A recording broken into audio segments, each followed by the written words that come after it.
You're listening to the Racer to Racer podcast presented by Race 92.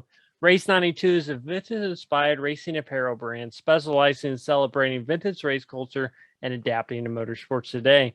Check out race92.com for all your racing merchandise needs. I'm your co-host, Aaron Mack. The other co-host you may have seen walking out of great clubs with a big old smile on his face. You may have seen him at a dirt track or the Indianapolis Motor Speedway lately. He is the one and only Scott Bowie. Hello, Aaron. How's it going, Scott? Good, buddy. You doing all right? Doing great. Had a great weekend. I haven't seen you since Saturday. I know. Couple days. And then actually, I think that's the first time I've actually seen you physically for a few months. Seems like I see you physically all the time, but we're always virtual. Yeah, we haven't hung out in a long time. Nope. Man, good weekend. Cold. Saturday was cold, but good weekend. You want to tell everybody where we're at? We were at the Indianapolis Motor Speedway with Jagger Jones testing USF 2000 car. Yeah, friend of the show, Jagger Jones, invited us over to the Chris Griffiths test, and we just hung out in Cape Garage and kind of just took it in and got to meet the members of Team Cape and got to meet some of his co-drivers and some of their family members, Jackson Lee being one of them. If you're from Indy, you know Jackson from his dad, Kevin. Kevin's been a long time sports broadcaster in Indianapolis. Absolutely great weekend. And first off, our guest today is Dr. Jack Miller, which everyone knows is a racing dentist.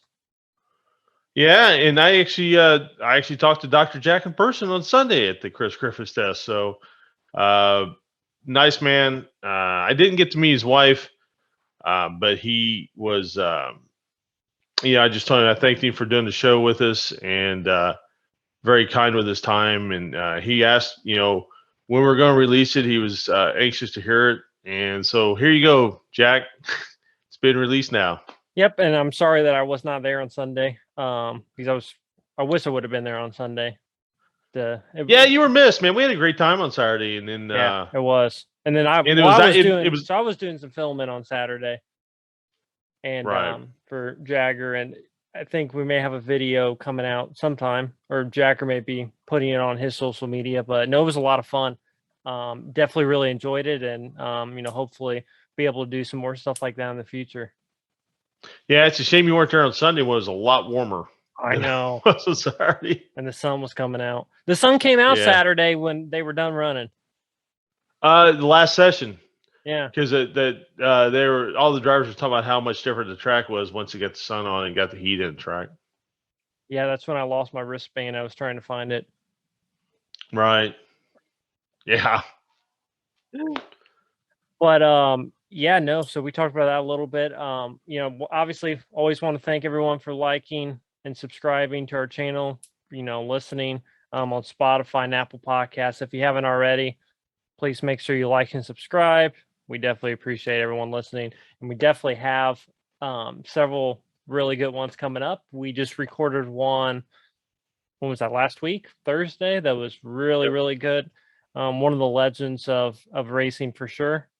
And absolute legend. Yeah, big time legend. So that was a lot of fun. Yeah, I really enjoyed that, and he was so kind to take his time out to speak with us. He's a little older now, and it's just very kind. Phone call dropped a few times, but we were able to work around, and he was very kind with that. So yeah, definitely enjoy talking to him. Hopefully we can have him back again. Yeah, I would really like to hear some more, just get some like racing stories from him. Not necessarily specifics on his career, but like just good racing stories. And he has a bunch of them. He shared some of them with us. And I'm sure he has a treasure trove of many, many more. Oh, I'm sure he does. So let's see, this week of racing. So I think the big news everyone's talking about was a NASCAR race. Alex Bowman won in Martinsville. Him and Denny Hamlin had a little on-track incident. and then Denny Hamlin did not want Alex Bowman doing any burnouts, so he spun him out there the front stretch. Yeah, well, he stuck his nose against him, so he couldn't do any more. Right. So Bowman started to do him, and then he stuck his nose against him and was trying to push his car back. Just revving up the crowd a little bit. They were pretty excited. They had a big crowd there too. That was a big crowd, reminiscent of the crowds I used to get at Martinsville. And believe it or not, Kyle Larson not only did not win, I don't think he ran the top 10. He may have barely squeaked in, but yeah. Well, I guess you can't be on top every single race. yeah, I mean, he is most of the time. He is most of the time, but you got to give the guy a break here and there. Yeah, I think and I didn't realize it until last week that Martinsville was such a bad track for him. His finishes in Martinsville are just not great. No, no, I tell you what, that'd be a cool track to go to. Kind of reminds me of Bristol a little bit. Yeah, I actually kind of like it a little better than Bristol because it's just such a flat track. These are tracks more like I like watching races at, half miles, that sort of thing. Not that I dislike Bristol. Bristol just doesn't race. It seems like it doesn't race like it used to after they made some of the changes to it. And I don't remember all the changes they made to it, but Martinsville still races like a short track, or Sure. And I'm not big on bump and run and all that, but I mean, where you just race guys and you just got to constantly try to get by them, and your gains are so incremental, and then it's almost like watching midgets or something at the speedrome. It's just that, right. I mean, it's such a game of patience. Right. Oh, absolutely. And that kind of we were talking about the USF 2000 cars this weekend at IMS, and it's kind of the same deal where it's there's not a lot of passing, so definitely a lot of patience involved in that as well. Yeah, there's just not, and we were talking to Jagger about it a little bit, and they don't. He said they don't have they don't draft well. So in terms of they don't cut a huge hole for the draft. So there's not a lot of suck ups. So, and even on those long straightaways, you're not getting a nice pull. They don't have the push to pass or anything. No, they don't have that either. Now they do have new cars coming online for next year that are like 2 inches longer and 2 inches wider. And everything else is supposed to fit, like all the other suspension that's supposed to fit on the car is identical. Everything else is supposed to be identical. It's just the tubs are a little longer, a little wider to accommodate the halo that they're going to start running next year. And I didn't notice the other day. I mean, of course, Indy Lights had the halo. Did the other division no, I don't think so. Have it? No, it's Indy Pro 2000. No, I don't think they had it. Okay. So I thought it might be USF 2000, but then that series would be the last series open wheel car to ever run without a halo or a windscreen. Another thing, I know Jagger. So I know Jagger was using his helmet from K&N, but is he? Do they require the drivers like in the races to have the extra like carbon fiber piece on the visor? Do you know? I don't know. We've talked a little bit about helmets and that sort of thing, and I'm not quite sure what the rules are when it comes to their helmets. And I think they may change once they put the halo on them too. So when is it? So when is the halo going on those cars? The new tubs have already been shipped. They haven't been delivered. I guess they're stuck like a lot of stuff is. But the new tubs are being shipped. And they'll be for next year. So I know I talked to some guys that worked on some other teams who are telling me they hope to have a completed car by the end of this month. So if they can pick, like if there's a good day, they can pick up a test date somewhere just to see, kind of how they are, and if there's any problems with vision, can they, if they have to change something or that sort of thing. So. And in other news from that test, Matthew Brabham was in the Andretti Indy Lights car, which was definitely interesting to see. really bright colors on the car. Yeah. Which, I like the bright colors. Yeah, I was gonna say that's quickly becoming your new favorite race car. It is. And then Ernie Francis Jr. was testing for, what was that team? HMD? I think I think it was HMD. Yeah. Uh, but that's not who he's going to race for. I don't think next year. I think he's I think going he's to going to be Force run Indy. Force Indy. I think, but right. they for whatever reason, like I was talking to somebody at that test, and they said there was probably, like, in the USF 2000 alone, there's probably about 10 cars that would have ran last year that weren't at the test this year. So I'm sure that was the same way across the board for all the divisions. So for whatever reason, Force Indy, I guess, wasn't there, and he picked up a test in the other car. So, Well, did we miss anything? There wasn't a whole lot of racing news. not really. I haven't really paid too much attention to anything other than that test, because I was there all day both days, and then I just checked in to see how the NASCAR race finished, but I haven't really paid much attention to anything else. Aaron, so the test was Chris Griffith's memorial, and Aaron knew a little bit about why that was so like that. I was fortunate to spend a little bit of time with Chris. When I say a little bit of time, one day meaning like 6 or 7 hours. But I did like a job shadow thing with him when I was in, I think, high school, because I wanted to be involved with racing, obviously. So I spent a day at the shop with him, and it was a lot of fun, and that's something I'll always remember. And no, really great guy. And the test, they named it after him, just in honor of him. Yeah, and he passed. So really he passed nice. away. He passed away several years ago, I think, from a heart attack, I believe. Yeah, it's really nice to keep somebody's memory alive like that, and I never really knew much about why they called it that. I knew what it was called. I just didn't know kind of a little bit of the specifics. But something else I noticed on Sunday. So you go to the Indianapolis Motor Speedway on a race day or practice day or whatever, and you're kind of focused on the cars, and in race day you're focused on the pageantry, and you really don't look around. And Sunday I'm walking around and I'm really taking it all in, and I'm looking underneath the grandstands as I'm walking, and you realize the massive undertaking it is to take care of a place like that. Which I've always known, but you don't get the full scope of it until you just really look at it. Yeah, and when there's so many people there, you're not paying attention to it.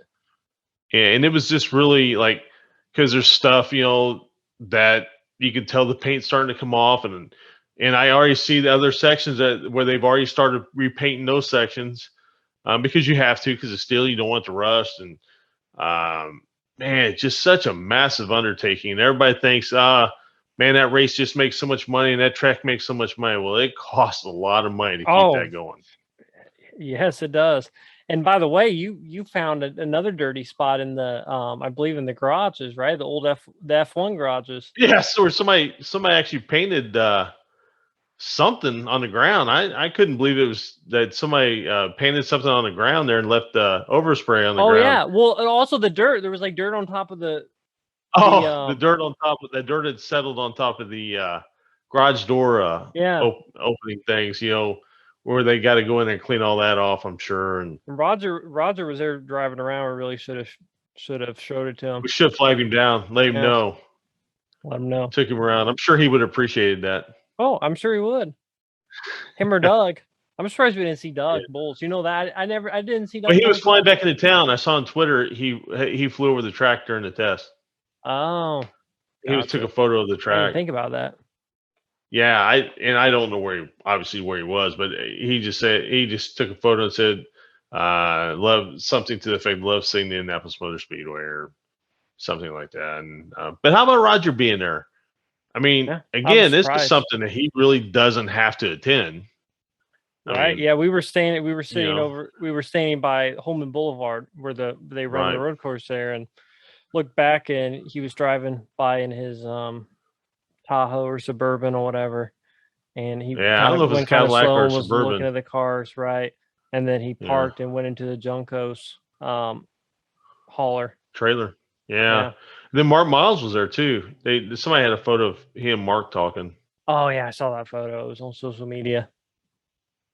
So yeah, it was a good weekend. I really enjoyed it, and I really enjoyed hanging out with Jagger. Yeah, it was You my know, first time actually. I mean, obviously I've talked to him before. This was my first time actually meeting him in person. And when you went to the store, like I said, he came over and I talked to him for a while, and he was just talking about the car, what's like getting used to it, and the difference from obviously driving a stock car to driving that. right, night and day. Yeah. And it doesn't seem to be really slowing him down much. At least No, during it's the test, fast. so very It was fast. definitely fast, and yeah, it's really interesting when you see guys who can really kind of transfer their skills around a little bit, and he was good. I mean, you can look at those speed charts, and at the end of day one and all of day two, he was near the top, if not on top. So Absolutely. Very fast. Well, I think that's everything. So I think we'll go ahead. Hope everyone enjoys Dr. Jack Miller interview. Great guy. yeah, And I do really too. enjoyed that one. Yeah, and he was kind of funny, and Yeah. his kid runs currently in the Road to Indy Series 2, and I think Adam Vinatieri, the former kicker for the Patriots and the Colts, NFL leading is part scorer. owner. Yeah, I NFL think leading he's scorer. part Yep, owner. he is. So I think there were only like maybe 4 garages down from where we were. So Well, without any ado, we'll go ahead and jump right over into that interview and hope everyone enjoys. yep, like and subscribe, please. Like and Everybody have a great subscribe. week. Our guest today drove in the Indy Racing League and competed in 3 Indy 500s. We are joined by the racing dentist, Dr. Jack Miller. Hey, Jack, thank you so much for joining us. How are you doing? I'm doing great today. Thanks for asking. Yeah, no problem. So first off, I love the helmets and the diecast and stuff and in the background. I actually have. Looks like you have the same interior designer. Yeah, I know, right? And Yeah, actually, I didn't plan this, but I actually have this diecast right here. oh, nice. Hey, hold on to those. Those are hard to get. I do have to interrupt and show you kind of my pride and joy of all my helmets. Can you see who owned this one? Michael Schumacher? Yes. Oh wow, was that actually used by him? Yes. Oh wow, that's awesome. Given to me by Bell Helmets. Pretty Wow, awesome. that's really nice. Yeah, that's really cool. So talk a little bit about how you got interested in racing. Well, it was pretty simple. I was born and raised in Indianapolis, one of 5 kids, and my parents didn't have the money to put us in go-karts. They gave us a lot of love and put us in private schools, but I always wanted to drive the Indy 500. Ever since I was a little kid, my mom would take us out there during the month of May, but they said we have to have something to fall back on, if your racing career doesn't work out, and they really stressed in education. And one day I sat down for 2 days and watched television, and I wrote down every commercial that I saw, and most of them were about 70% were healthcare commercials during the day, and a lot of those were oral healthcare, toothpaste, toothbrushes, scope, Listerine. And I thought, man, if I'm a dentist, I could land a big company like Crest. Crest was invented at Indiana University Dental School, and make a very long story short, it worked out just perfect. And it took me quite a few years to get into Procter & Gamble with the Crest brand. I had other companies, Aquafresh, along the way, and Tilden Waterpick and a lot of other dental companies, but I needed the big dollars to run. I approached them when I got out of school, and the rest is history. Everybody thought it was such a natural that a dentist is driving for a toothpaste company, and it was, but there's a lot of behind the scenes work that we had to do to put that program together. And I'm pretty proud that, we represented a Fortune 500 company and did a great job for them. And their payout of the program paid for itself before the car even hit the track, which was even nicer. So wherever we finished was a bonus. And I made a good living from it, and I learned a lot. I didn't race anything until I was 26 years old. I raced in a Formula Ford. I ran my first Indy 500 when I was 35. I didn't have the results that I wanted, but I made it, and I made it multiple times to Indy. And that to me was the greatest day of my life, qualifying for my first Indy 500. And I had a few naysayers, some riders that kind of beat up on me at the time. And at the time it bothered me, but I look back on it, that's their job to do and say whatever they want to say. And my job was to enjoy my life, to enjoy what I'm doing and be happy with it. And that's how it all came to fruition. Wow, Well, I got to tell you, first of all, Crest, best sponsor maybe in the history of auto racing. Great looking race cars, man. It was just a beautiful piece. Well, thank you. We're very proud of it, and I still am very proud of it. As people come up and says, "Hey, you were the Crest driver," and it is a sponsor that people do remember, just like the Pennzoil car and the Budweiser car and some of the other sponsors, over the years. And the Crest is in the top tier of that. And I agree. They were wonderful people to work with. Go ahead. I'm sorry. Oh no, I just said I agree. I think it was just I don't know, and it's so weird for whatever reason. Crest is just a fun sponsor too. I don't know. I guess because everybody brushes their teeth, and it just I don't know. There's always something bit about the Crest brand. It's the look of the brand and that, and so for whatever reason, it just really I think hit home with a lot of people. And me personally, I just always thought it was a beautiful race car. I saw a picture. Do you have that? Sorry.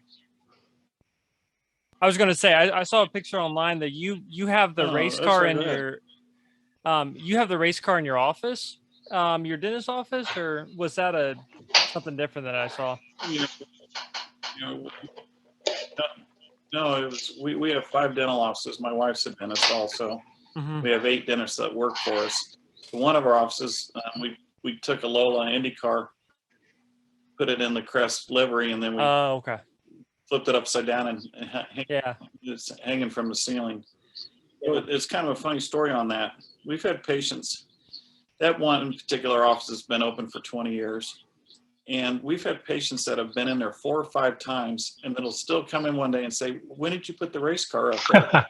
Now, I don't know if they're that scared to go to the dentist or not, but it's a true story. Every once in a while, somebody will question. I'm like, "Well, you've been in here before." "Yeah, but they never saw it." So that it shows their tunnel vision. And that's what we try to make them feel at home. And it's been a great thing because parents can use that to lure their kids in there and say, "Hey, this is going to be a fun, day at the dentist." And we have a ton of memorabilia in all the offices and pictures of the race cars and different people we've met through racing, gym neighbors, and you name it. The list goes on and on of the amount of famous people that would go to the 500, and we get pictures of them. So it's still giving people a little bit of history about Indianapolis, Indiana, in the 500. So would you say when you started racing, your initial goal was to drive in the 500? I mean, was that the reason why you wanted to race, or was it just to be a race car driver? I was obsessed with wanting to drive in the 500. And, I wasn't going to take no for an answer. And, other than my immediate family, people, I'm sure they laughed. And tell you a quick story. I called the president of Bell Helmets. And I said, "Hey, my name's Jack Miller. I'm 26 years old. I'm going to go to an STC driving school. I have zero sponsors. I'm not asking for something for free, but I'm going to race in the 500 one day. And I'd like to do it with Bell helmets if you could help me out. And they gave me $100 off of a helmet. That was my first sponsor. And I laughed with Kendall Merrill for years after that. Said, hey, when you got that phone call from me, I'm sure you said, yeah, just you and a million other people are going to race in the 500. And, and it probably sounded really ridiculous that I'm calling and asking for a sponsorship or, a discount on the helmet. But at the end of the day, it all worked out, and it was fun to talk about. And I've never raced anything other than with Bell helmets, and same with my son. Ever since he's 3 years old, started off in Bell, and he still continues to use Bell, which I think is very important to let a lot of young racers know. You'll have opportunities to get a better deal sometimes, but you got to be loyal in this sport. And Bill Simpson came up to me in 1997 when I ran my first 500, and he offered me $10,000 to switch to Simpson helmets, give me uniforms, shoes, gloves, underwear, all for free. And I said, thank you very much. But, Bell was with me from the get-go, and he kind of got upset with me. He says, yeah, but I'm offering you all this, and Bell doesn't make uniforms. And I said, I understand that, but how would you feel if I did that to you? Because he wanted, at the time, Procter & Gamble with Crest were taking out full-page ads in the USA Today, and he wanted his name on the national push that they did with that. But years later, I was doing a talk show with Don Kay, and Bill Simpson was in there, and he pulled me aside and he says, hey, I was mad at you at the time, but I have a lot of respect for you, and you did the right thing. You didn't take my money or my helmet. And, I tip my hat to you for sticking with Bell. And that's gone a long way. And then when my son got into racing, they've been very supportive. They've been a sponsor of his, and have really taken good, very good care of my son. And, I've had some crashes where the helmets have broken, where they've done their job. So, I'm living proof that they are a great brand. And I didn't come on your show to promote Bell, but it's just a story in racing. Hey man, you can promote whoever you want. I loved hearing about the safety aspect. I've been a long time racer. I'm never a driver, owned race cars at the sprint car midget level. And hey man, tell your story. That's what I say. I want more people to tell their stories like that. Well, right now people say, do I get nervous when he races? Because he races in the Indy Pro series. I said, only on the ovals, because I know how bad those ovals can be. If you make a mistake and you get up into the wall, it hurts. So that's a little bit hard on me. The rest of it, I'm anxious for him to do well, but I'm not like, I think I was more nervous watching him at Gateway a few weeks ago than when I raced in the 500. It's sure. And I remember my parents going to all the races and, Mom, calm down. It's okay. But when the shoe's on the other foot, then you understand what they went through. It's right. just a passage. Yep. No, I agree. The family members, it's always tougher, on the family members watching it as drivers, because in the car you don't see a lot that they see going on around you. That's the funny part. In the car, you only have control over what you got control over, which is immediate. Whereas, there's a lot of things that you you don't see or you're not privy to unless you watch a tape later or something like that. Well, I tell you, the worst is my wife. I wish she wouldn't stay around me, because I go up in the stands. Even though I'm a team owner and a former driver, I let the crew guys handle my son, and I'm just a spectator. And she'll look at me like, why did he do that? Or tell him to, I'm like, he's racing. Just enjoy the race, like I am. Because she knows I have a radio, I can get to him. I'm like, I'm not going to say that to him. He's out there racing. The radio is just if he needs something or if we see something, but no coaching, no nothing when he's out there. Right. Yeah, that is how it is too.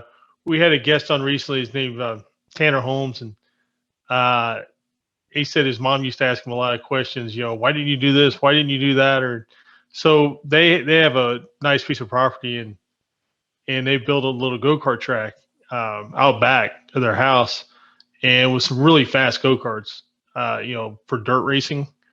And he's had her do it a couple times now, and now all of a sudden she has a lot of answers to her own questions. Tanner runs sprint cars, and now all of a sudden she has some of those answers that she didn't know before. So now she can see it through his eyes a little bit. Well, I'll tell you a quick story. When I qualified for my first Indy 500, I was the third one out that morning. It was really cold, and they gave us an extra warm-up lap because it was in the high 30s, low 40s, and it was sunny out. And we were going to just try and that's when they still had 2 weekends of qualifying and bump day after the second Sunday.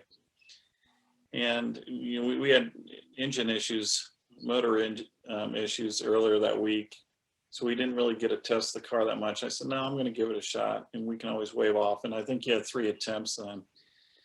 And I qualified 17th, and I was super happy that I was in the 500. And my older brother said, if you would have freed that car up on the exit, you would have gone faster. And this story really relates, and I'm glad it happened. And I said, I was a foot off of there. There's no way I could have freed up more. I would have knocked the wall down. He said, no, you were a lot further off. And I would have bet $1 million to win $1 from him. And we kind of got in an argument. I'm like, you're full of it. There was nothing else left between the car and the wall. So I went, after you qualified, you went into the ABC booth, and Paul Page was in there, and on the floor they had a monitor, and they started talking about your qualifying run. And I looked down, I said, that's not my qualifying run. That must be a practice day. He said, no, that's your qualifying run. I looked at it, and I'm like, oh my God, I was a car width and a half off of the exit. But in my mind, I truly thought that I was, 6'12" inches off the wall. And other drivers that have driven for me over the last few years, it taught me something.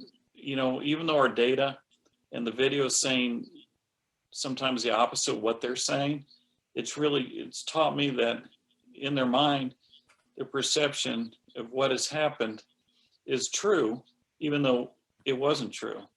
So it was a life lesson, and it's taught me to be more patient, and I can understand the drivers a little bit more now when they're saying, I swear I hit the apex, and then we look at the video and they're 3 feet off the apex. Now, they're not trying to lie. Well, sometimes they do. But in their mind and their perception is that they were down to the apex. So that just gives us a little bit more of a tool to say, okay, well, let's do this, let's do that, and we'll convene again after the next session. And I think it's really helped a lot of drivers. It's helped myself too. So without getting angry at the driver, saying, no, you're full of it, just quit making excuses, because it happened to me. Well, the next year when I qualified at Indy, I was 6 inches off that wall on the exit. I wasn't gonna, and I qualified 15th, so I started moving up a little bit. So you're this is a question I usually ask anyone who's driven the 500. So your rookie year, the pace laps for your first 500. How surreal was that at that point? Because like you said, your racing story is a little different than a lot of people. You started racing when you were 26. You were a dentist, you got the Crest sponsorship, and you're in the Indy 500 at this point. Were the first couple laps just really surreal to you, or at what point did it kind of feel like a normal race?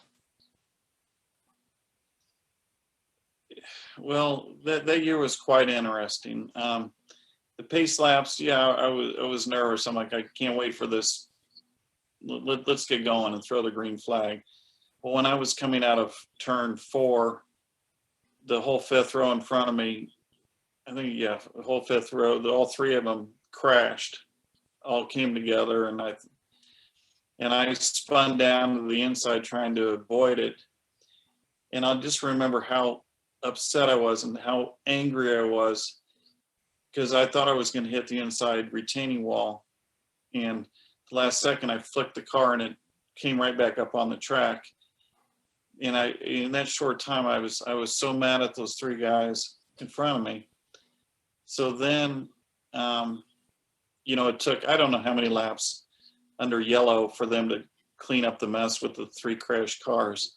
But then so I kind of got ripped off on my first year. We didn't get to go 3 wide into turn 1. Believe it or not, I was really looking forward to that because the adrenaline rush would have been great. So we didn't get to do the 3 because they threw the green flag, and then all these yellow laps counted. And then we just did a single file restart, and then it started raining, and we got postponed. And was that Greg War? Was that when Greg War crashed? Is that when Stefan Greg War, Kenny Brack, and Jeff? Yeah, yep, that's right. Now, your rookie year at Indy, you were teammates with Steve Kinzer, right? Yes, correct. What was that like? And I've not confirmed this story, but well, it was kind of funny. A couple of the days, most of the days in the practice, I was faster than he was, and this is told me by a lot of people. I didn't hear it, so I'm going to preface it by saying it's hearsay. But I guess Steve was smoking a cigarette. He was a chain smoker. Yes. And somebody asked him how it was going, and he says, I'm getting beat by an effing dentist. And he took a big draw off his cigarette. We got along fine. I like the guy. But, what do you say at that? People, you won't believe what kids are saying. I said, I'm fine with what anybody has to say, And I learned a lot from him on racecraft, and he shared a lot of his stories with me, which were great to hear. He's such a great champion and has done so much in his career. It was kind of an honor to even talk to him. So I enjoyed his company. Right. So so you're talking a little bit about the Crest sponsorship. So did you just get them for your IndyCar career, or were they with you early on in your racing career? No, they did Indy Lights, one season of Indy Lights, and then the IndyCar. We had a 3-year contract with them, and to this day, I can't talk a lot about their strategies and marketing, but they usually do things in 3s, and I don't want to speak on their behalf right now, but at the time and then we got approached by Dean's Milk Chug, Century 21, and then a big hit was Olympus Cameras. They had digital was just coming out, and they wanted to they had a medical dental platform where now if you wanted to get pre-approval for like a crown or whatever, you had to send a picture of that into the insurance company.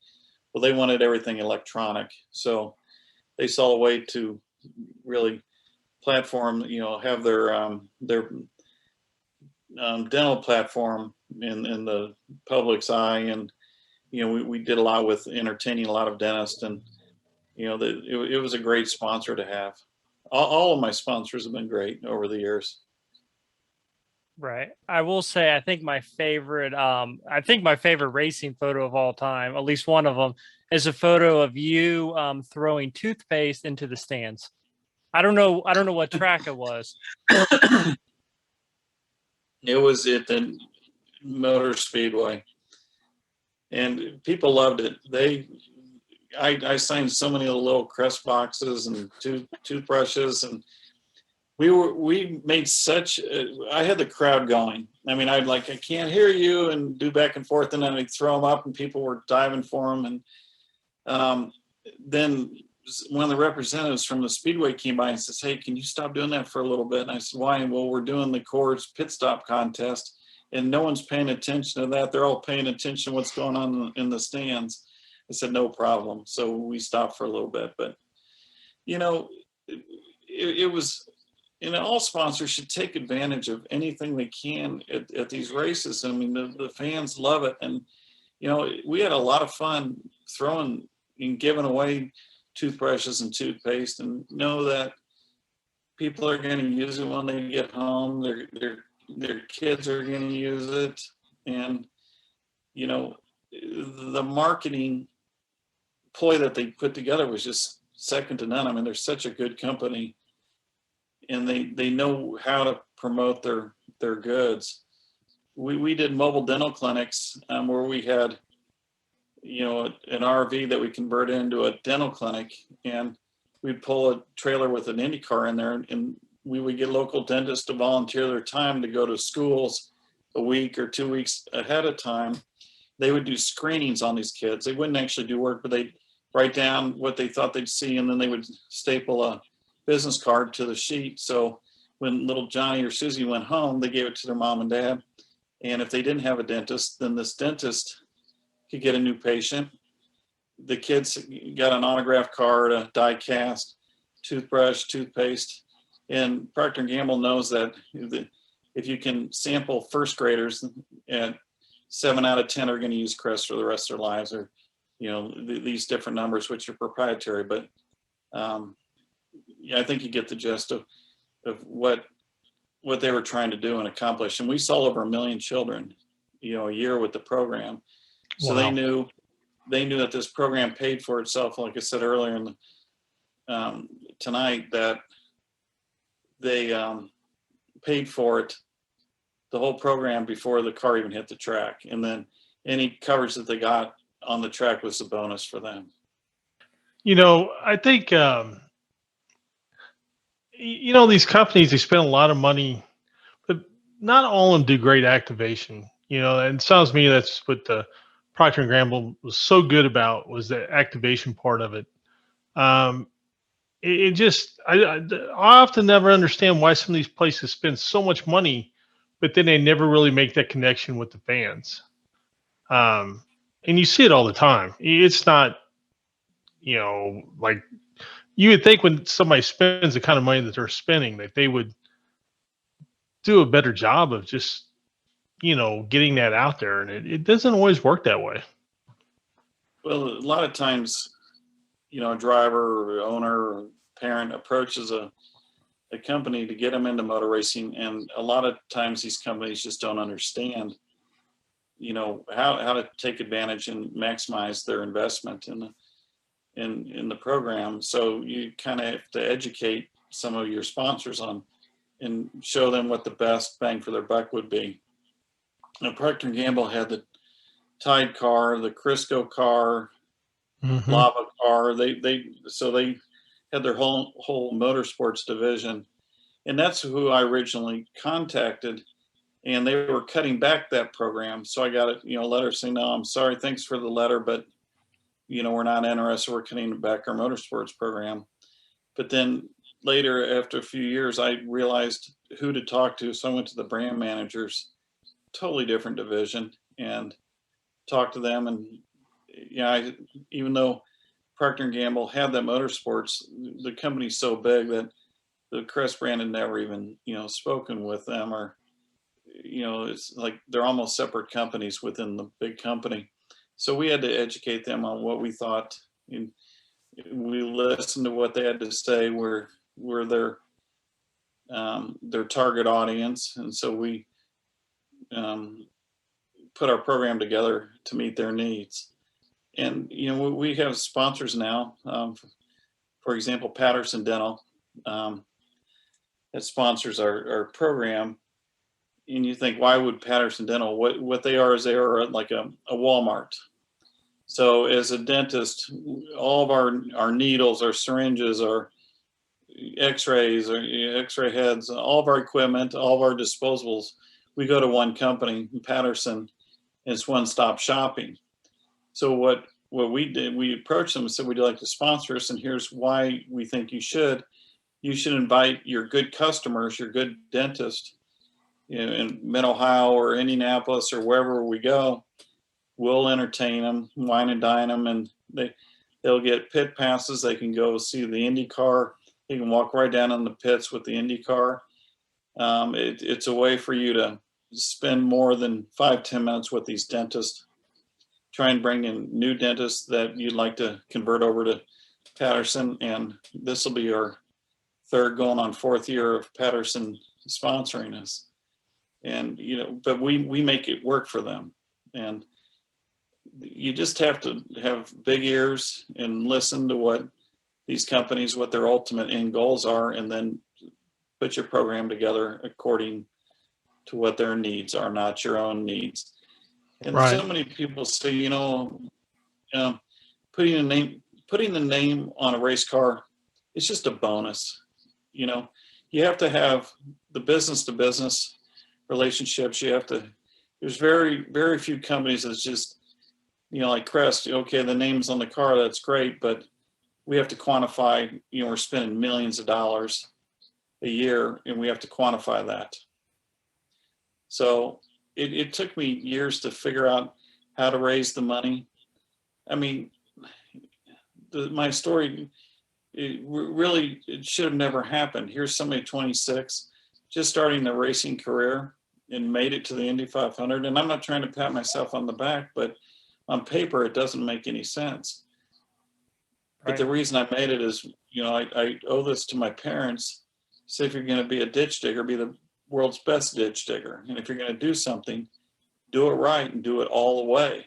And they were so supportive, and it really helped me in life to have such great support from my family and the love that they showed. And I couldn't have done it without them. But there were Christmas days I was sitting writing proposals. I wanted to race cars more than anything in the world, anything. And, I got to the point when I was going to the 500, I was so envious of the drivers that it was just tearing me up that here this guy's getting to race, and I want to do that so bad. And I just one day said, stop it. Either just be the world's best fan or go do something about it. And if you're going to do something about it, give it your heart and soul. And that's exactly what I did. And that's how I made it. I get asked a lot of times from people, how do you find sponsorships? And I start to tell them, and they go, well, I don't have time for that. I don't have time for this. The conversation's over at that point because, I worked 24/7 to obtain my goals and to learn. And, it's frustrating when I had a lot of sacrifices, I should say. I sold everything that I had. I just wanted to make sure that any penny that came in was for my racing career. Now, you said you were married, or I assume you were married at the time. How did that? I'm still married. Well, I mean, when you were getting your proposals and that sort of thing, so you could go racing. Were you married then to your wife? I met my wife in dental school, and then Okay. we got married 6 years later. But Okay. we were together through that whole time. So we bought a. No, I'm sorry. ahead. Go ahead. No, go ahead. We bought a very small dental practice, and we built it up, and just kept building it up. And she was in there, seeing patients full time. Then we hired an associate, and then went another associate, and then we grew to 2 offices and 3, and then 4, and 5. And my wife really enjoys what she does. I do all the surgical procedures. On Wednesday afternoon is my vacation, I call it. And the rest of the time, I'm running our other businesses that we have, our real estate and property, and then running the race team. So we have right now about 50 employees. Wow. And my wife's been super supportive, really supportive. She didn't get to go to all the races. I think in IndyCar, she went to most of them. She didn't go to a lot of the practice days at the Motor Speedway. She'd try and listen to the radio and see if anybody was crashing that day. And But it just really works out well. We have a great partnership, and once again, she's part of my family, and Right. been very supportive. It would have been very hard to do this without her.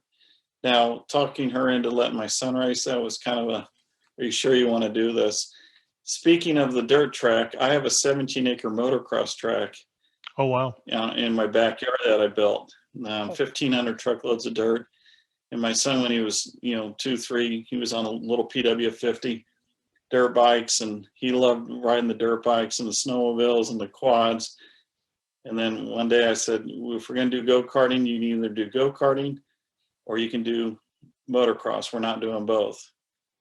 And he said, well, why can't I do both? I said, because you're probably going to end up breaking your arm, your clavicle, or something on the motocross bikes. And I don't want to invest time and effort if you're going to be off for, shut down for a month or two in season. So he chose the racing. And Is it where the rest like is Ricky history Hart from there. would like Ricky Harton and them go over there and ride bikes at your place? Oh yeah. And yes, Yeah. Okay. I remember him Tony talking George about that. has Yeah. been here. Yeah. Yeah. Jeff Ford is.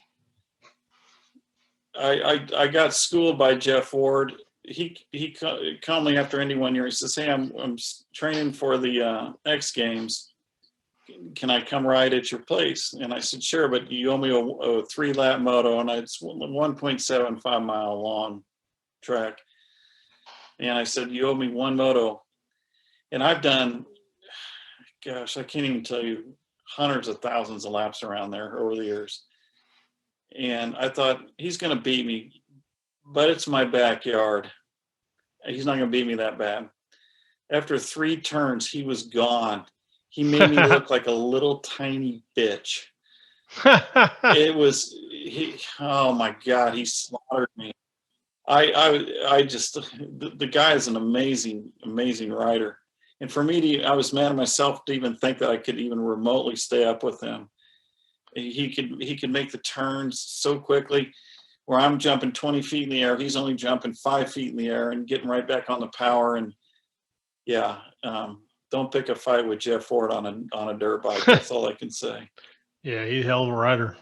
I had a brother. He actually who ended up driving midgets and stuff like that, but he raced motocross for a while, and he started when he was older, and he ran pro-am, and we lived in Illinois, and we would go run some of those races up in Missouri, and that I can't remember the name of that place now, and they'd be like 45-minute motos, and guys like Roger DeCoster, and I mean, this is back when those guys were all riding, and man, it was amazing to watch how great the professional riders are. I mean, my brother could ride with them for 30 minutes, 35 minutes, but those last 10 minutes, man, those guys were just something special.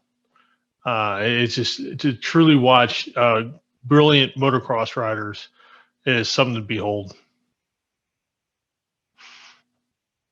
I've raced against Eddie Lawson, Eddie from Mm-hmm. Superbikes, and a lot of these guys that came from 2 wheels to 4, and boy, they've all transitioned so easy, and have done a really good job of just transferring their skills from one sport to the other. It was neat to see. And we've talked about this before in this show, where it seems like there's just so many good motorcycle racers that come over to cars, and they're almost all, I mean, super fast, super quick. And it almost seems like motorcycle racing prepares you more for car racing than car racing prepares you. No, here's I'll make this very simple. IndyCar drivers have half a brain, and the motorcycle riders have a quarter of the brain, and they're fearless. and I say that tongue in cheek, but those guys, I sit back and go, man, they're the bravest guys on the face of the earth. And you see them running 180 miles an hour in the rain, leaning down, Mm-hmm. and you sit back and you go, man, they're nuts. And then you hear other people see a big, gigantic crash and the car slipping over, and then they go, boy, these guys are nuts. And you see somebody riding bulls, a bull rider, and you go, man, those guys are nuts. And it's just, it's kind of everybody pointing at each other saying we're all nuts. But I do think the skill level of the two-wheel guys is really second to none. I mean, you think about one little tiny move in the wrong way and they're going to be off that bike. And, you see them high-sided or just slide out. And I have a lot of respect for them. I really do. Right. And also, well, Jeff Ford obviously comes from the dirt bike racing as well. But, a lot of the dirt bike guys, we're kind of talking about road racing motorcycles. But there's a lot of, dirt bike guys that are super successful. And one person that comes to mind is Travis Pastrana. And I just saw his interview with him maybe like a month ago. And the one thing he said was, I'm only quick when I'm basically risking my life. And, I'll push the envelope before anyone else will. So that kind of goes back to the whole bravery thing. He gets an A+ for being one of the bravest men. When he jumped out of the airplane Without a parachute a parachute on, I mean, jeez. I'd be a hypocrite if I called him nuts, but that took a lot of guts. That took a lot of guts, and I tip my hat to him. Yeah, no, he's a hell of a. I went to Nitro Circus a few years ago. Oh, really?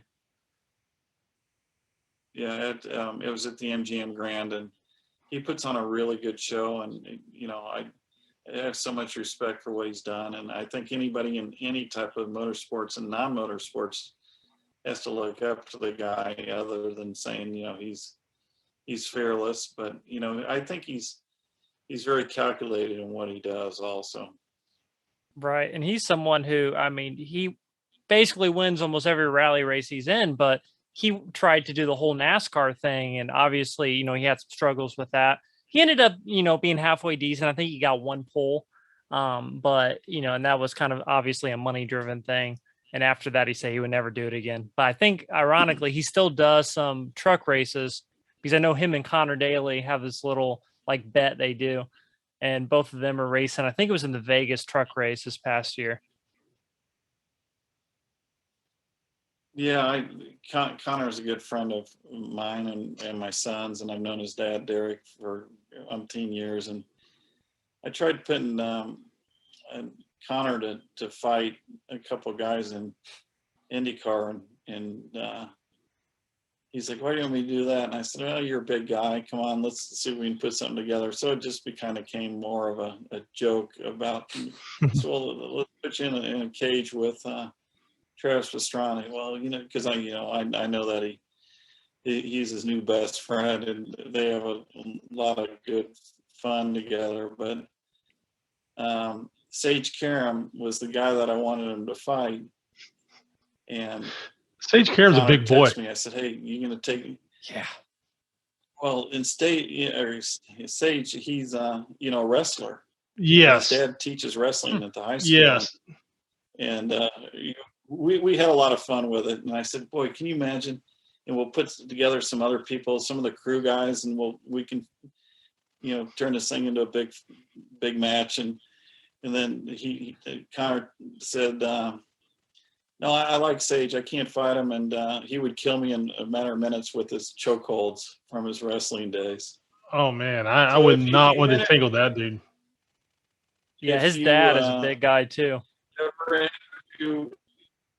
If you ever interview either one of them, ask them about Jack Miller being the new fight promoter, the new Don King of IndyCar. Man, talk about promotional stuff. I think that would definitely be a hit. At least maybe get like a YouTube deal or something going on. We got to get Ray Hall in there somehow. He's a big dude. I could see him like in a fight. Oh, Tony Kanaan. I don't know who we've done. Well, I'll let you guys figure that out. I'll get myself in trouble. Not to change subject, but we were talking about the whole Dennis thing, and one question I had was, so when you were racing the IRL, were you still like doing dentistry work, or were you more just kind of on the managing side of things? I was in there. No, I was in there. how can I put it? I was in there maybe once every 2 weeks for a half a day. You know, I wanted to, you know, I enjoy what I do. I mean, you know, people say, how can you enjoy that? Well, I'm good at what I do, and I make people feel at ease and not scared when they come in there. And a lot of times I'll take out 4 wisdom teeth and, you know, I'll tell them about on some gauze, and I'll sit them up, and then I say, okay, you're done. And they look at you like, we're done. Are you sure? I'm like, yeah, we've been done. And that's a nice compliment to me that I got them out without them having any discomfort, and they didn't even know I was finished. So, you know, you get the day I don't love what I'm doing is the day I'll retire, but you know, I still really enjoy it. I saw a patient today, and you know, I go in tomorrow afternoon and see quite a few in the afternoon. Now, Like how I many said, times? Yeah, go ahead. How many times did a driver come up to you and say, "Man, I've got a problem. I Oh, need you to every look at this." race weekend, it still happens. Really? And that's okay. We see so many people in racing. That's You know, funny. we keep list of who comes in, and you know, Dale Coyne called me one day a few years ago and says, "Hey, my crew chief is in excruciating pain. Can you take care of him?" Sure, send him over. And we see so many. We have so many drivers that are patients, and it's crew chiefs, crew guys, truckies. It's every weekend, and it was funny. A lot of the guys will pull their cheek open and want me to at the track to look in there. My standard line is, you know, what if I was a gynecologist? What would you ask me to do?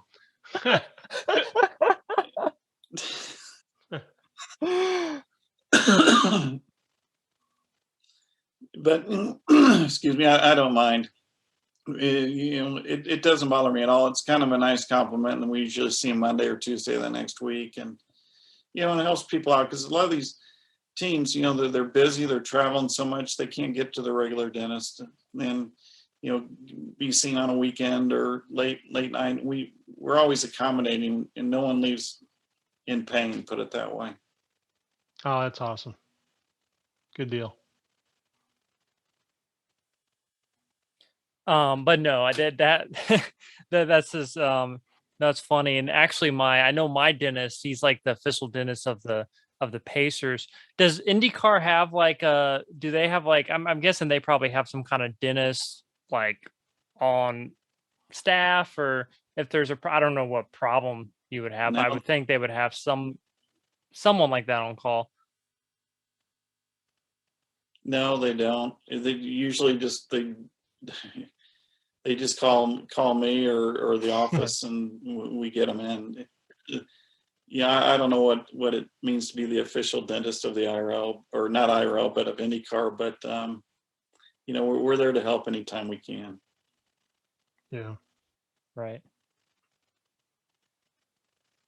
Go ahead, Scott. Sorry, you were. No, I was just listening. It is funny though. I mean, in auto racing, there's always the guy. You know, Jack is obviously the dentist guy, and you know, it's everybody. There's always a guy. You heard Dr. Jerry Punch talk about so often during a race weekend. You know, not only would he be doing his announcing duties, but then you know he'd have to. Somebody was sick, and he'd have to help them with whatever was ailing them, or you know, or things like that. It's just funny how those small circles stay small, and it's all about finding somebody you trust. And I think that's the biggest part.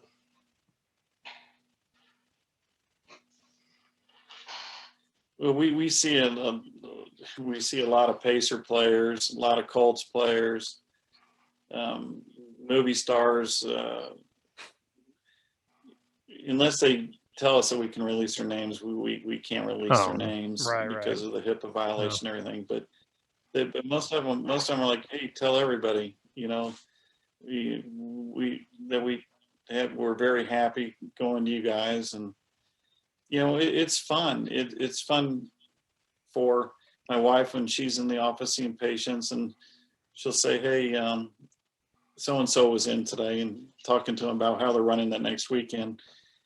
You know, current IndyCar driver, and she has conversations with them, and a lot of them will give my son pointers when they're in. If I see we're seeing a current driver in there, and I'll have my son come down and talk to him for a few minutes and try and get some tips. Oh, that's cool. Connor Daly helped Jack quite a bit, how to get around the St. Louis Oval, because he'd never raced there. In our first session, we were P1. Our second session, we were P2 by 1,000ths of a second. And then we made a big error on qualifying, and that fell on our shoulders. We accidentally put a road course tire on the left rear of the car. Oh. So,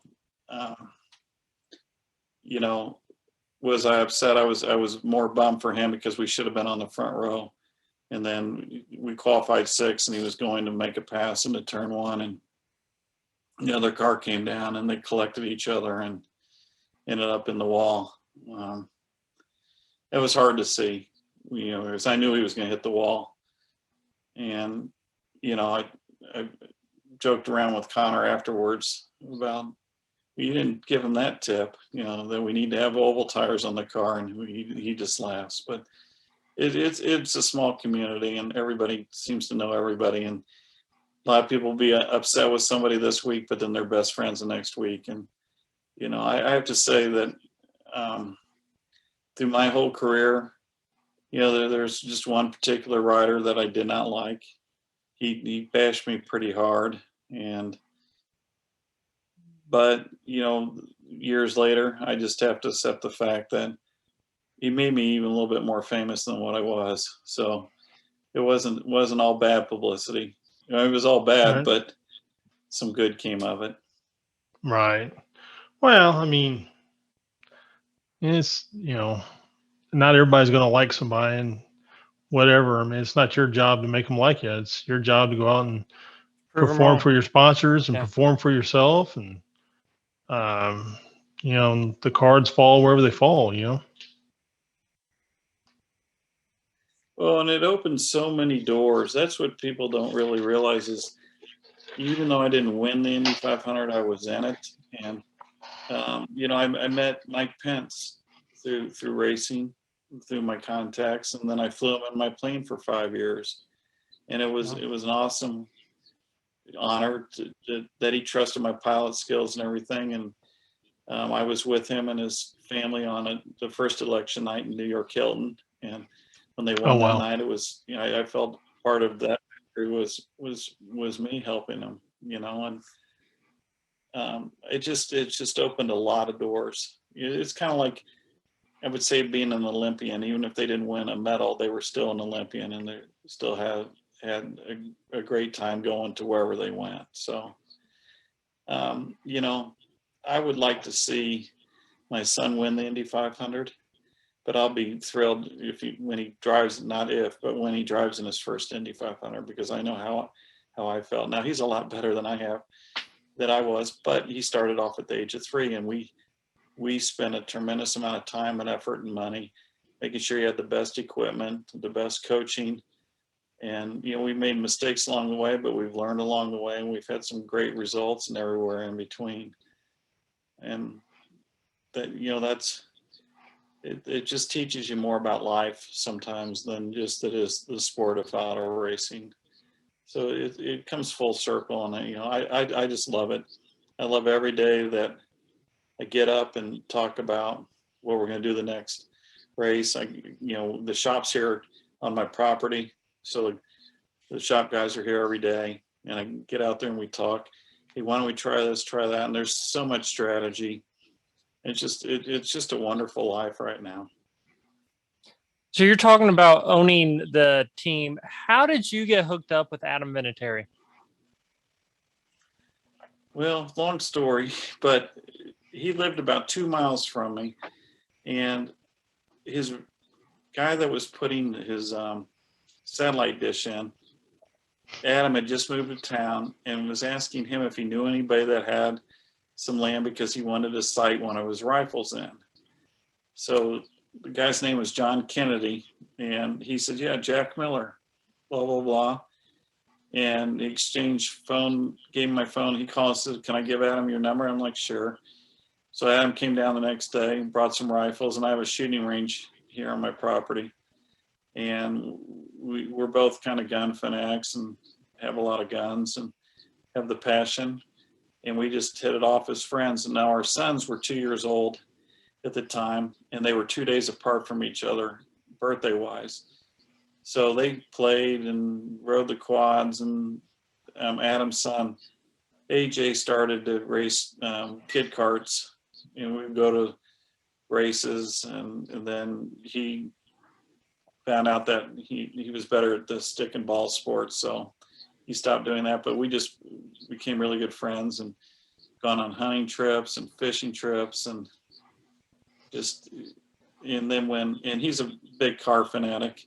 He didn't have enough room in his first garage for his Ferrari, so he'd keep it here, and then we go out and race the Ferraris around. And we just, we did stupid stuff, but it was fun. And then later, when I said I'm going to form a team, I said we'd like to be a part of it.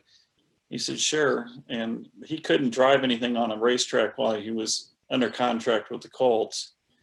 So now he can. But he said, yeah, I really like to go to the races, the ones that I can go to and available. And he just loves racing. And he wants to see this team go to IndyCar, or at least get Jack into IndyCar. I don't know if we'll, what happens. We're going to run the pro team next year. And then the following year we'll move to Indy Lights. I'm not sure if I'll do my own team or if we'll, we take it year by year. And I'd really like to see my son drive for Dale Coyne one day. He's a really good friend, and I think he's done a fantastic job of growing over the years. And, I think he's a top-notch team. He's a wonderful person.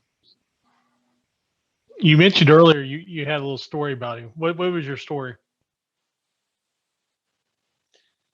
Well, I got married, and he sent me a wedding gift, and it was a gift certificate for the Bubble Room on Captiva. He said it's one of his favorite places to go eat. So it was just, and then we were talking about Sanibel tonight. But anytime I go there, I think that was nice that Dale took the effort to get that and give it to me for a wedding present. And then Dale did something else in '97.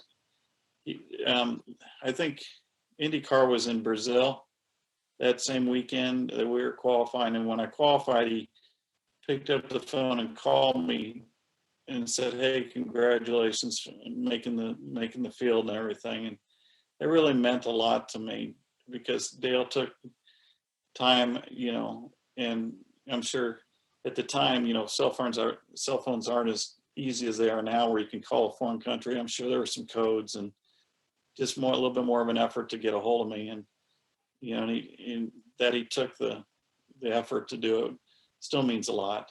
And I talk to him every year. He's in Indy. I'll see him at the races. He, in fact, at Gateway was helping my son, with some coaching and talking about tire wear and everything else. So I just really, really have a lot of respect for him, and his love for racing just shows through every time he shows up to the track. Well, and there's a guy there. It's he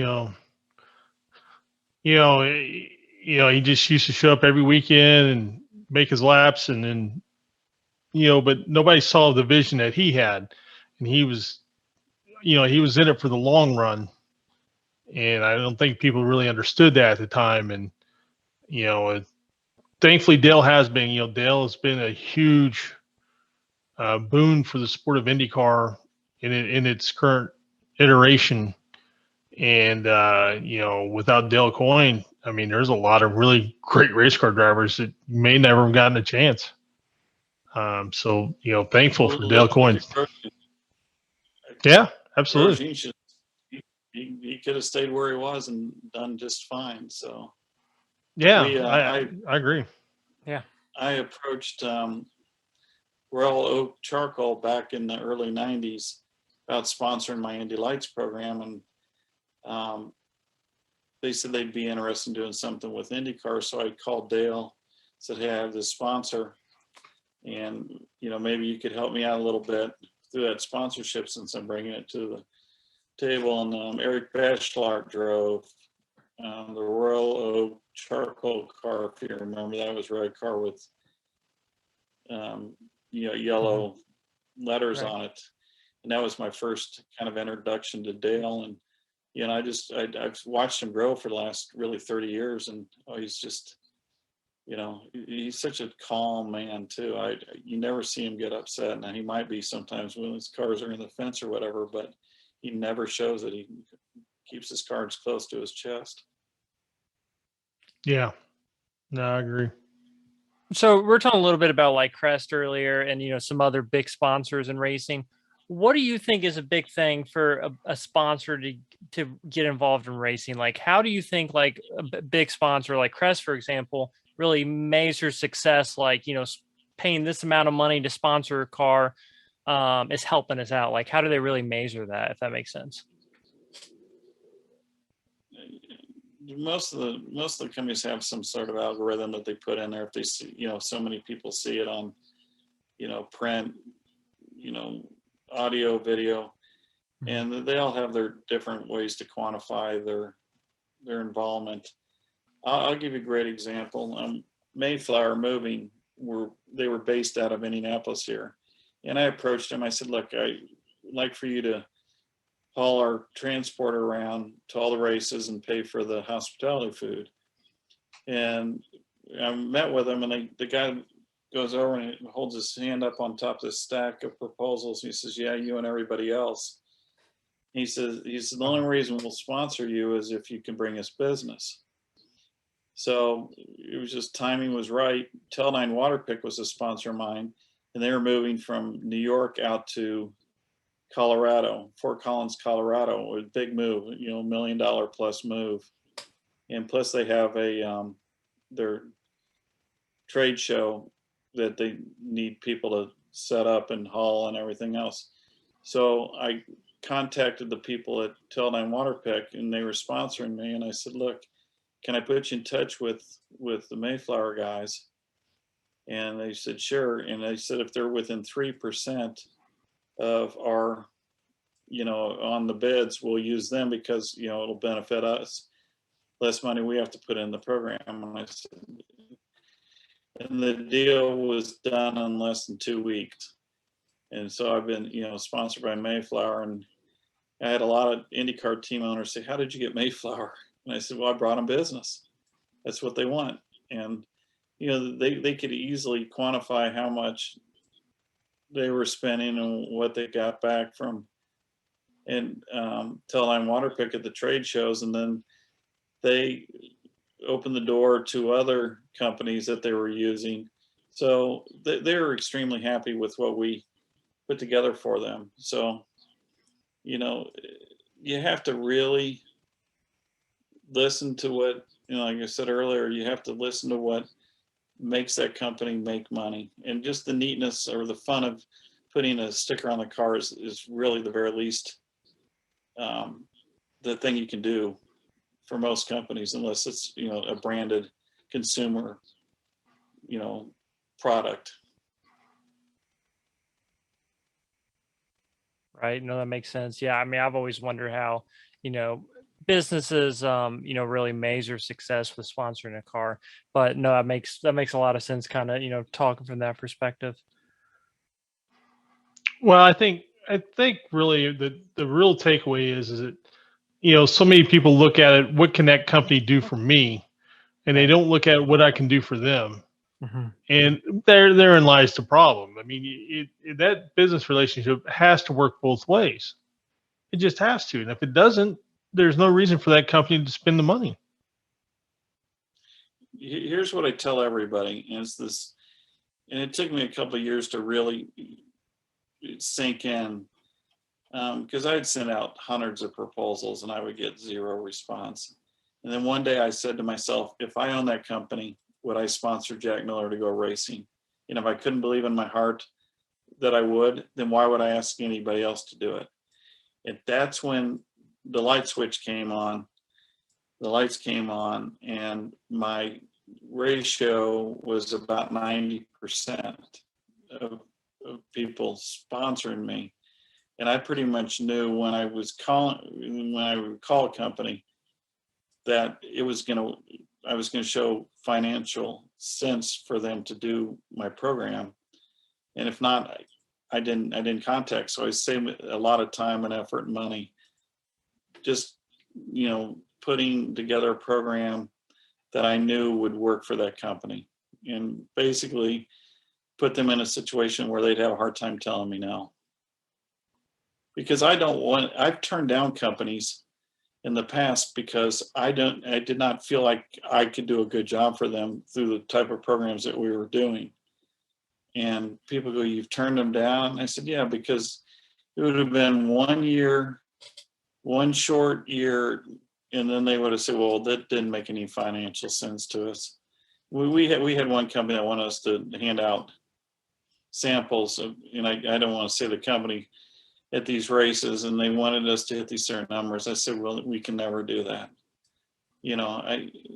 I could have taken their money, but what I've done with every sponsor, and I still do to this day, I say, if at the end of the year you're not happy with any reason with this sponsorship and you don't feel like it was worth it, I'll give you 100% of your money back. Now, I said that to Procter & Gamble, and they kind of laughed. They said, well, we already know it's going to make money, or that it's going to pay out. And I said, well, it's going to take me quite a few years to pay you back, because it was in the millions of dollars. And they just kind of laughed. They said, even though gamble's in our name, we don't gamble. But I was told later by my the person that I was, in charge of the program, she told me later, she said, the reason I solidified wanting to work with you, Jack, is because you meant it, and you said your attorneys can put in the contract that if we're not happy for any reason, you'll pay all the money back. She said that was a bold statement to make, especially knowing our legal team. And I said, I meant it. And I've never had to give anybody their money back. And I'm darn sure that they're enjoying what they're doing, and they're making money, and it's helping their business and having fun along the way. Absolutely. So when we look at like the 90s, getting sponsors back then, the whole marketing side, and you look at, kind of how the marketing has transcended into the 20th century now, social media is a big thing. We talk about YouTube channels a lot. You have people like Haley Deegan and, other people like that. And just YouTube is just so driven. And Scott was talking about someone we interviewed just last week, Tanner Holmes. And I mean, the only reason me and Scott know him is because of YouTube. Do you think that, it's easier now to, really get sponsors and stuff because of all these different avenues? Or do you think it's kind of harder just because everyone's using these avenues? Because obviously in the 90s, you didn't have, social media or anything like that. Well, that's a good question. I sound a little bit arrogant by saying I don't need that, because I know how to treat sponsors, and I know how to get sponsors. And, I enjoy doing it. It's like fishing, you can't wait to reel in the next fish that you catch. And, but I don't know that much about the social media and the YouTubes and YouTubers and all that. Didn't know how, it's just one area that I wouldn't know how to quantify and know how to turn that into real dollars, sponsorship dollars. That's probably what my son is for. He understands that a little bit better than I do. But, that anybody can find sponsors, but they have to put the time and effort into doing it. And you have to not take it personal if they tell you no, because it can become degrading. Like, oh, here's another no. And Right. But it's a great feeling when you do get a sponsor. When I would work on a sponsor and I'd get it, I'd call my wife at work in the front office people. I'd say, hey, go tell her the eagle has landed, and she'll know exactly what that means. And we used to celebrate, getting a $25,000 sponsor, $50,000. And then you got, where it was in the millions. And then, we've turned down $25,000 sponsors in the past. And at the beginning, I would have killed for a $25,000 sponsor, but it's a progression and learning process. And, it'd be great to have it easier time for everybody to find sponsorship. My only criticism right now, and this really isn't the branding in IndyCar. A lot of these, it's so hard to see who's driving the car. I think the name should be, and the car number should be in a certain place on the cars where it makes it very easy for the fans to identify with. I'm in racing. I know IndyCar. I know, who's driving what cars, but there's a lot of times I'm watching television. I'm like, who was that? Because they change the livery a lot of times, and they have to. I'm not putting them down. But, one weekend the car will be pink, the next weekend will be green, and the next weekend will be this color. And it's hard for fans to identify with. And I think Formula One has the same kind of issue where the number of the car should be set no matter what. But I understand why they can't do that, because every inch on these cars is sold for sponsorship. But I think, do you understand what I mean by that? I think it's F1 hard to know who's driving that car. Yeah, when you were mentioning that, I definitely thought of F1. F1's definitely better than they used to be. I remember when F1 was here at IMS, back in those days, the only way you could really tell who was in the car was by the helmet. I mean, you couldn't even really see the number on the car, if I remember correctly. Like, numbers were super small back then. I think they were just like basically on the front of the nose. So, you were showing your Michael Schumacher helmet. I mean, that's the only way you could really tell. And I know, like, it is funny because I remember reading something about F1. They're making a rule where you have to have like the same helmet design all year, except you can make like one exception. And I think that was a reason why, because people really rely on the helmets to know who the drivers are. Yeah, it's, when you're involved with the sport and you have to sit back and go, wait, who's that now? And I have to ask my son a lot of times, who's driving that one? He'll say Ericsson or Lindquist or whatever. I'm like, oh, that's right. It could be a little bit easier, but I haven't studied it that hard, so I don't want to criticize anybody in this sport. But you made a good point. It's hard seeing the helmets now with the Indy cars. Oh yeah. It's very hard.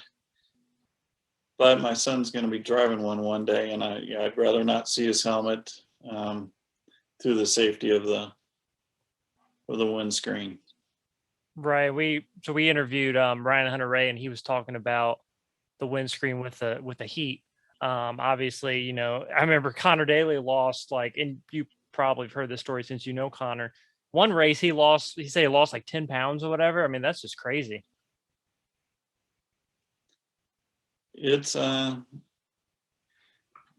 you lose, and I haven't driven one of these cars, but I know, like, when one night we raced at Charlotte in the IRL, and it was close to 100 degrees out, and the humidity, you're just soaking wet. And about halfway through the race, I quit sweating. I go, oh, that's not a good sign, because we were losing, 6, 7, 8, 9 pounds during a race like that.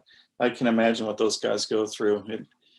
But once you're out there racing, you're not thinking about really how hot or cold you are, and you're just you're trying to attack the next corner, make it through that corner clean, and pass somebody. So your mind's somewhere else. And you notice the energy they have when they win a race, they pop right out of that car. And so it's I'd like to talk to somebody. I've never really asked them how hot it feels, if it feels like an oven in there, but I would assume it would be. You see the helmets with the vent tubes and everything else trying to cool them down. Yeah, and I've talked to a couple of drivers about that, and obviously they have the vent hose, which is supposed to help. But what I've heard is the air that's coming through those hoses is actually pretty warm, because it's like right next to the engine. And the same with the water. The water bottle's like right next to the engine, so it's pretty hot. So hopefully, and I'm sure IndyCar will definitely figure it out. But I mean, I think they're definitely moving the right direction. I mean, I think we can easily say there have been several wrecks past couple years that, I mean, it definitely may have saved some lives. I know Piggott, the 500 last year, was one that I think the aero screen definitely helped. And Hunter Ray, he had a wreck at, I think, St. Pete, where the tire probably would have hit his helmet if it wasn't for the aero screen. So, definitely moving in the right direction. And I'm sure, I mean, that's really good for you to see with your son, hoping that he'll get into IndyCar, that, definitely the safety aspect of it. Definitely a big difference from when you drove in IndyCar.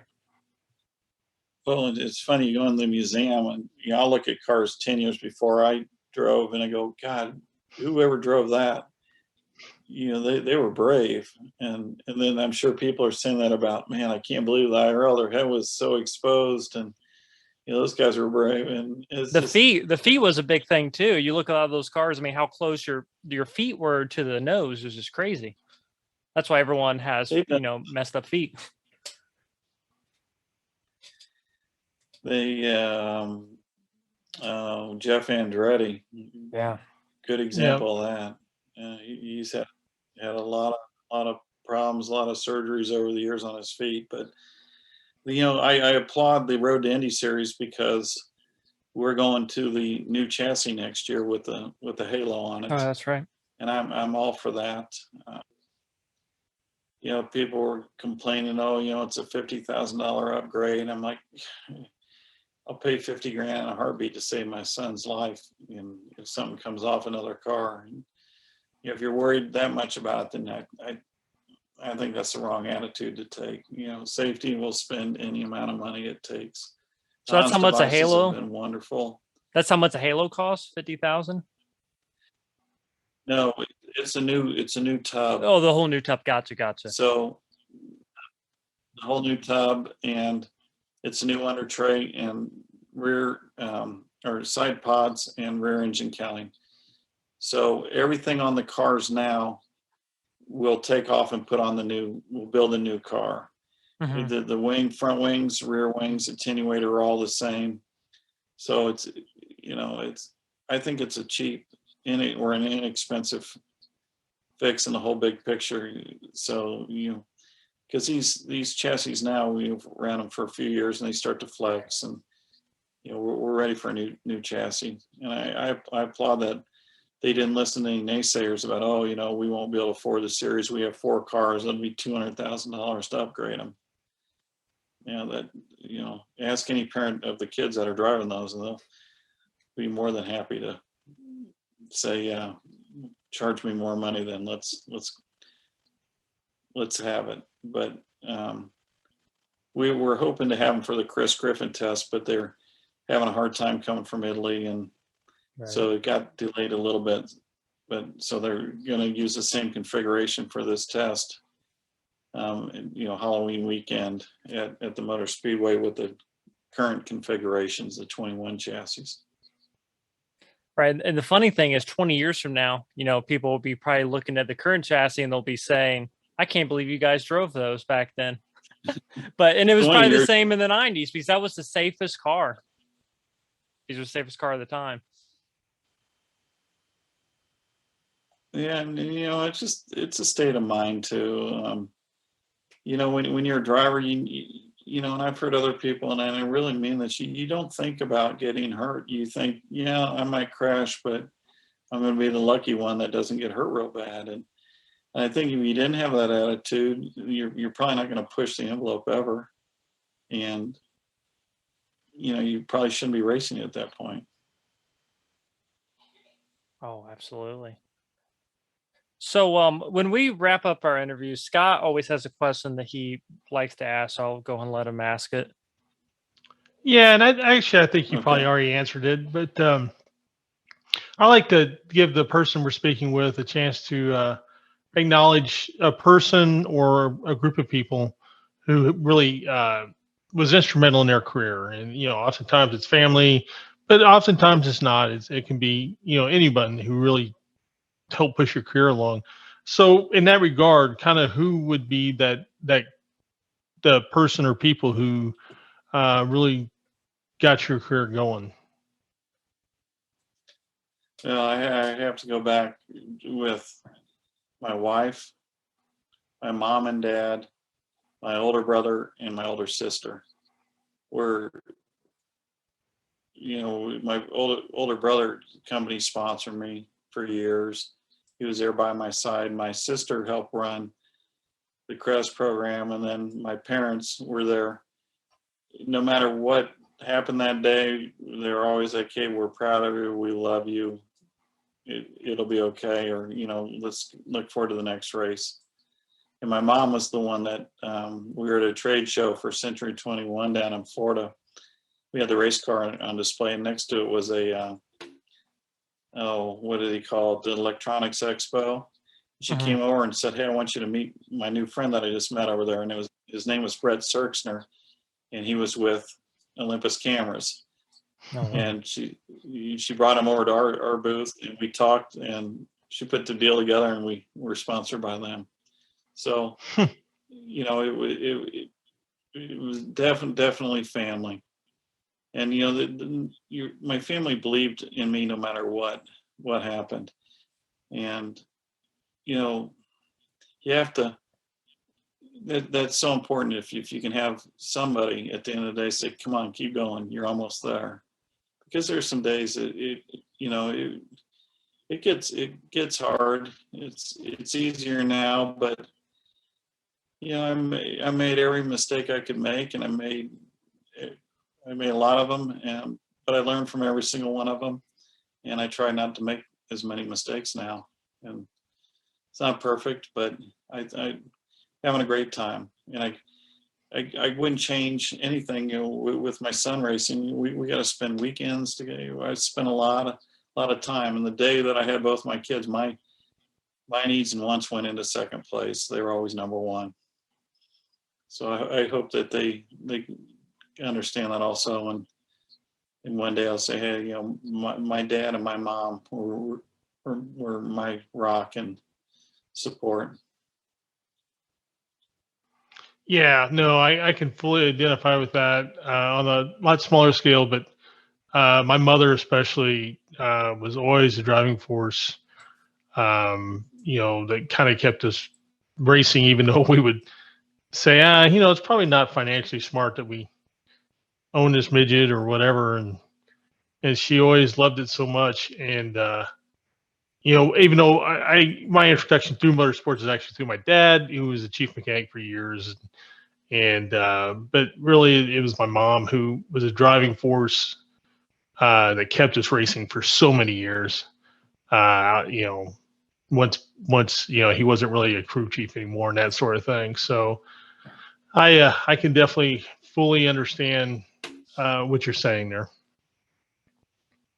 Yeah, it's a lot of fun. Most, you know, you said anybody kind of instrumental. You know, I really enjoyed talking to Ari Leindyke and racing against Ari. Very nice to me, and would help out and consider him a friend for helping. And, you know, there's one race at Texas, I chased him for 40 laps and was on the last lap, and I made run after run, and I couldn't get him. And it wasn't for the win, but I wanted to pass Ari Leindyke, and he was made it so difficult. I had a faster car, and I'm like, "God, Ari, thanks for holding me up out there." And he just kind of laughed, and he's a funny guy. You know, if you ever talk to him, you know, he's serious, but he has a good sense of humor. Right. Real quick, Scott, I think we got to ask the best racing story question. Oh yeah. No. Hey, every once in a while, you know, not all guests want to answer this, but what's your best racing story? At least one that you can share with us.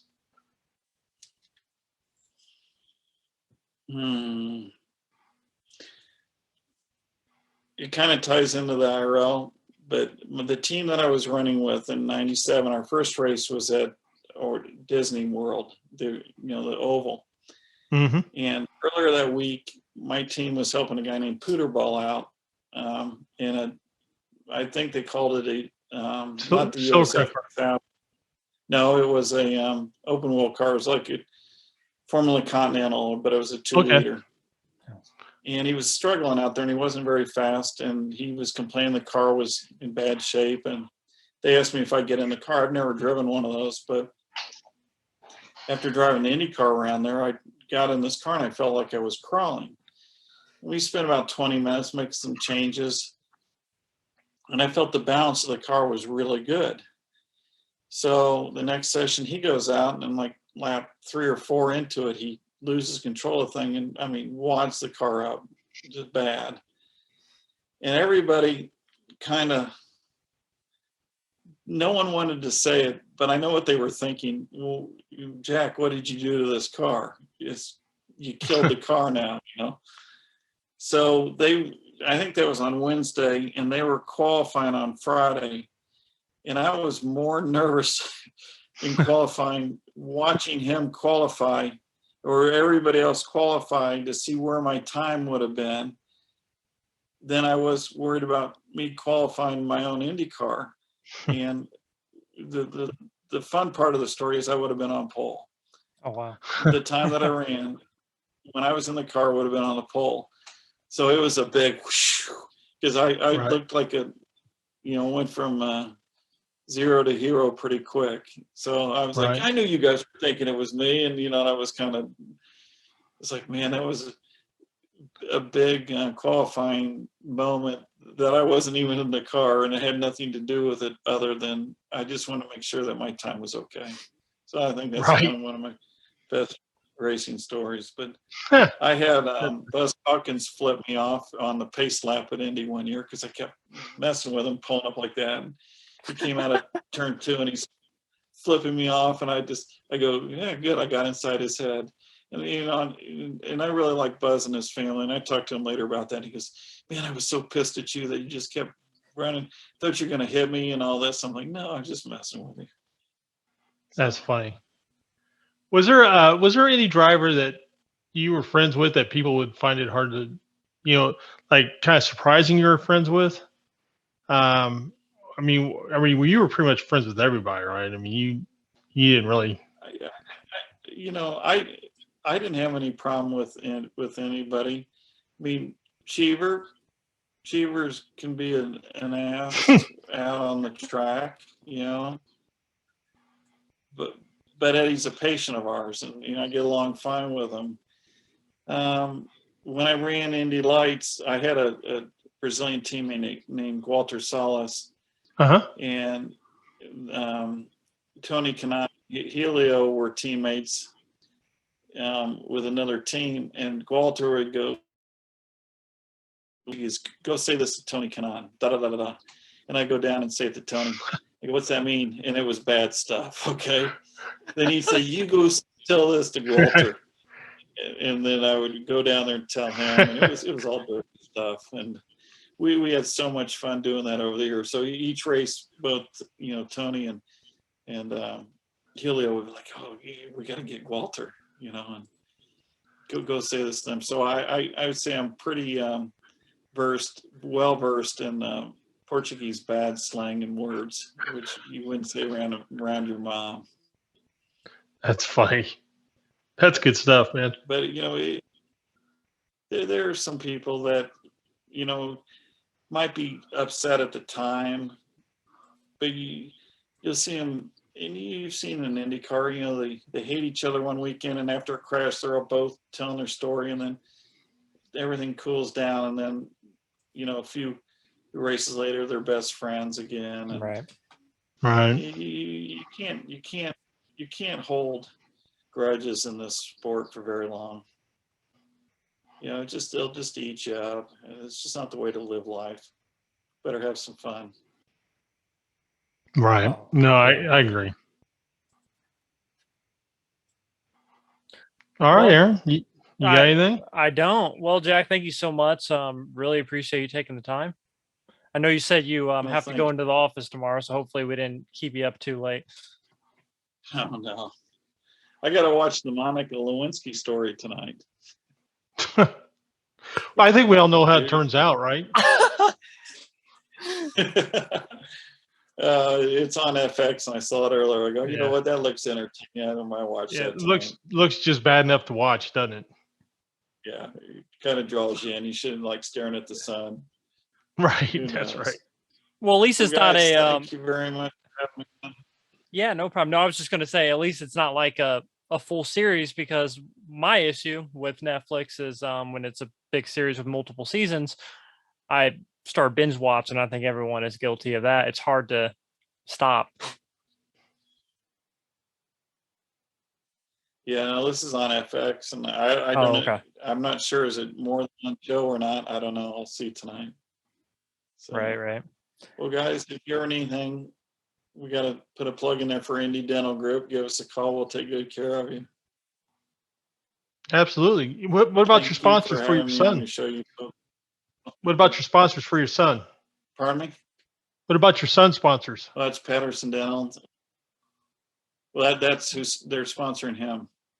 Okay. Right. Even though I'm on the team, then we have Hamilton County endodontist. We have Indiana Oral Maxillofacial Surgery and Associates, and Biggs Hansen orthodontist, and it just goes on. And Bell Helmets and K1. Jack will go his whole career with K1 shoes, gloves, uniforms. They make awesome stuff. I met the manager of that company a few years ago, about more than a few years ago, at Supernats in Vegas. He came around when we were running go-karts. He said, we have these go-kart suits, and they're like $275. It was nothing, and they were super good quality. Right. I said, I want a couple of them. And then when Jack ran in the F4, they had an FIA-approved suit. J.R. Twitt said, I want Jack to be in the suit, full sponsorship. And I said, why would you do that? And he goes, because when I met you a few years ago at Vegas, you're the only parent that didn't say, oh, my kid's so good, here, put a sticker on and give it to us for free or half price or whatever. He said, you just wrote a check. And so it's the type of guy I want to do business with. And once again, the loyalty has paid off. And, you know, he has they make our crew shirts, and it's just really nice quality, super quality suits and gloves, and they customize them. They have his logo on his shoes and gloves, and it just gets to show off to his friends that don't have that. And it's a pretty neat deal. Is that the same company that has the go-kart tracks? Yes.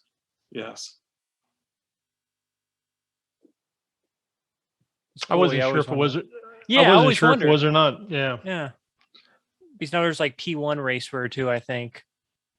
Maybe not. I thought that like a lot of the World of Outlaw guys, like Kyle Larson, maybe it's K1 that they use as well. They use K1. Kyle Larson is sponsored by K1. Yeah. And, you know, it goes without saying, Bell Helmets are just second to none. I never worry about that. Being in a healthcare provider and a dad that raced, I just put my mind at ease with the equipment that he has on there. Now, there is one question I've got for you.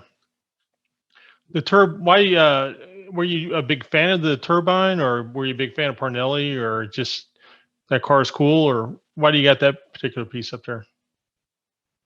Oh, did you see it up there? Yeah. I don't even know where I got that from, but yeah, you see the car number 40 on there, and that's what I had when I ran my first 500. So yeah, that makes sense. I'm gonna make sure what else I have up there.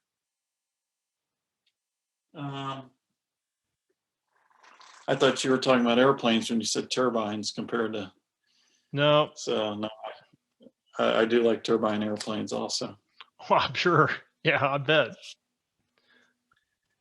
We call our plane the time machine. I'll put it to you this way: airplanes make zero financial sense, but they do save you a lot of time and effort, and we use it a lot. So it's my son would have missed so much more school if we didn't have our own plane to go to all the races. And believe it or not, he has not shown any interest in learning how to fly. I thought he would love to, but some of my friends, my parents said, look, he's been in airplanes since he was a baby, and you've had your own plane, ever since he's grown up. So to him, it's just jumping in a taxi cab and going to the next place. Cool. It isn't the fun, but it kind of bums me out because I'd like some help sometimes as a co-pilot when the weather's bad or whatever, but they sit back and get on their phone or do their homework or whatever. And I'm up there doing all the other, but it's still fun for me to fly. So I'm not complaining, but yeah, anyway. Well, you guys have a good night. Thank you for having me on your show. Yep. And It's an absolute pleasure. Yeah, and thank you. get Connor and Sage Cameron to do a cage fight. I'll give you a percentage of the money. Yeah. Connor's going to be mad at me for saying this on here and starting something, but I would tell you that I would not do that to Connor. I don't think I would put Connor in that position. I just don't think that he's going to be able to take Sage. I just don't see it happening. No, he knows it too. It's all in fun. It's just fun to joke around. Right. Yeah. Sure. But one day we might change. Who knows? It might. Wasn't Sage had the black eye before his wedding because he and his dad were wrestling? Yeah. This is like a month ago. Yeah. He and his dad were wrestling. Do you know him at all? He's such a nice person. No, I don't know him. Do you know him, Aaron? I don't know Sage. No, I don't. He's been coaching a guy named Trey Burke in the USF 2000. Mm-hmm. And he's done a really good job. Trey's moving up every weekend and having some decent finishes for where he started off. And it's fun because we see him at all these, he's contracted to coach Trey Burke at all these races. So that's how I got to know Sage. And, just in between sessions we're bored. So we just come up with stupid stuff like that sometimes. That's funny. Well, Jack, it was an absolute pleasure. Thank you so much. Well, thank you. Thanks a lot, Aaron. We'll talk to you soon. If you need anything, ever let me know.